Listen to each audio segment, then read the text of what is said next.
It's Gail Scott here, and I'm sitting with my scalar technology orb and connecting into the divine essence of a being by the name of Charlotte, who comes through to me using this technology. And I've become aware now that she is a beautiful goddess, kind of looking like a queen is kind of the image that I'm getting for her, with a very long cloak and beautiful shimmering kind of opalescent lilac-y rainbow light, and just, shining like the sun, basically, just very, very bright.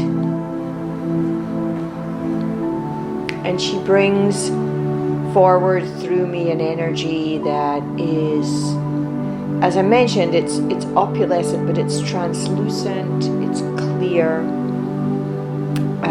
but not crystal clear. It has a bit of a kind of a whitish, goldish hue to it, and it's magnifying. It's a magnifying light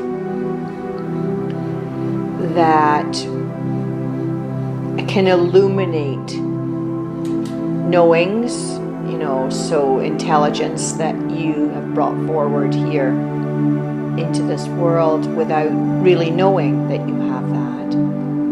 It can also illuminate shadow, meaning places where you may want to look at, you might be being less than love, let's say. And sometimes it's very difficult to understand this concept of being love. And in essence, being love is, one might say it's like being like Jesus. But Jesus was simply, and not just simply, but an expression of love, God's love. And then when I say God, once again, it's not the religious God that we know of in, mainstream religion, but that all-knowing, all-encompassing sense of wonder and awe with the world. When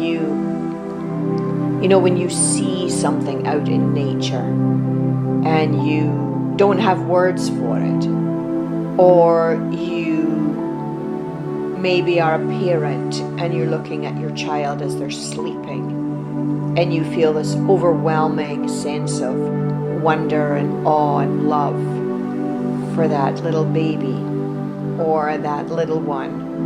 Or even if they're older, you can always have that too, by which time they've probably developed some personality, and then of course we're getting into patterning and judgment and a little bit more challenging times. But and going back to the sense of being love is the idea that we're in acceptance of what is. And that is very difficult in our world, where we are bombarded with disparity. We're forced to look at comparison. We're given images of dark, fear, anger, things that in the world are just not right. And that comes through in our media ad nauseum. And so how do you, as a being of love, transmute that when you're still struggling with your, brain patterning that's desperately trying to make sense of it? How can we, as human beings, be continuing to treat ourselves this way and to treat each other this way? And so that's the challenge of being love. It's not being in love with someone. It's not that almost addictive high feeling that you get where you've met someone and all of a sudden, you can't think about anything else other than them, and your adrenaline is rushing through your body and the oxytocin is at an all-time high and you're just super excited. That's more passion. It's kind of a body experience that you're having rather than this feeling of acceptance about what is. And so it's not that you're neutral emotionally. You can, of course, have emotions. Of course, we're human beings. We thrive on emotional existence. It's how we know what's going on with us. But again, it's about that neutrality, acceptance of noticing that you're having an emotional experience about something. So, for example, you could be looking at a very fearful, unsettling experience in our world and noticing that you are having feelings of deep sadness or great anger or despair and worry and fear even about what might be coming next. And then being love is to accept that you're having this experience and it just is what is. And I know it sounds a little uncaring because in our society we've been, indoctrinated into always feeling like we need to help other people. And I'm not saying that we don't. But we want to be coming from a place of neutrality, with a deep desire to help someone without it being anything to do with us. So we're not appeasing this feeling inside of us where we feel like we need to help because, it's what we're supposed to do. You're helping someone purely from the perspective because you feel a deep desire to assist, not because your ego needs a stroke and you need it to be seen that you contributed in some way. That imagine that no one knew that you were doing what you were doing to help another person. And there's no need for you to get anything back from it. And then there's, just the simplest of ways of being where you just genuinely love other people.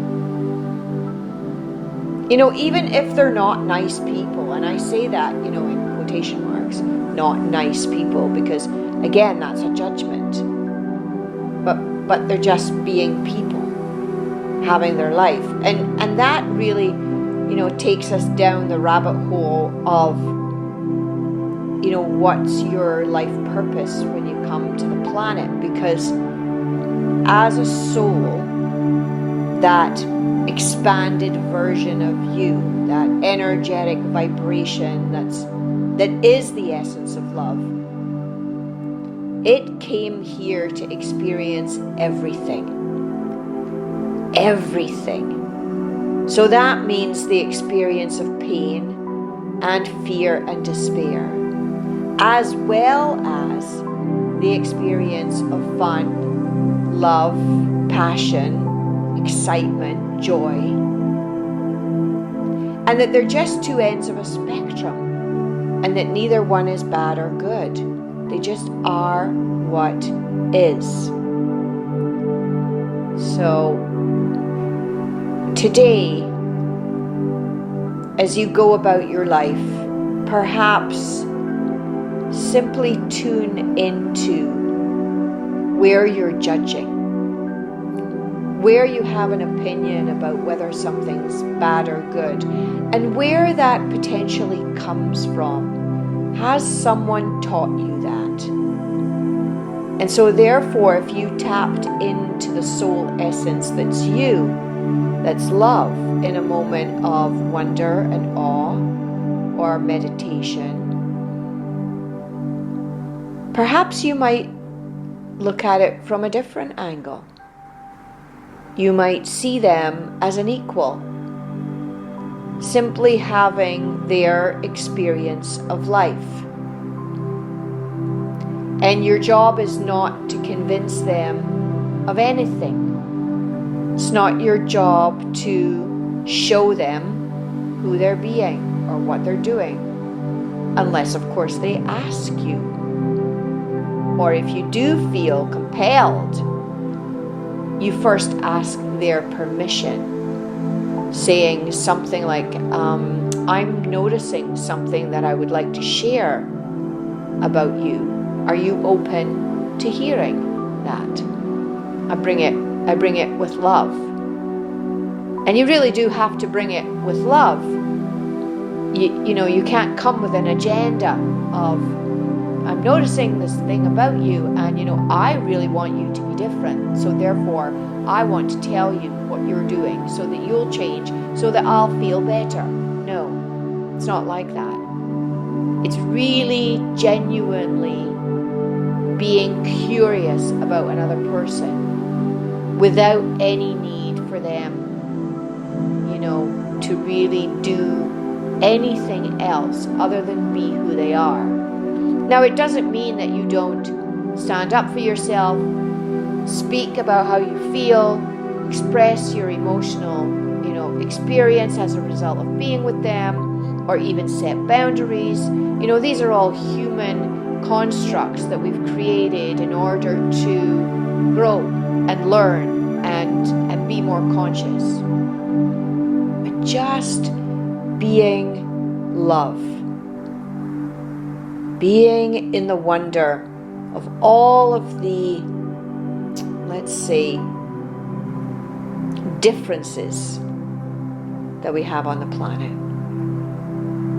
And of course, at the end, loving yourself first and foremost for all of the different ways that you are. And of course, that impacts the people around you too. And all of the different constructs that you've taken on, that you believe to be true and real and right. And beginning to notice all of that within yourself, coming from that place of love. And that's the challenge. That's the true challenge.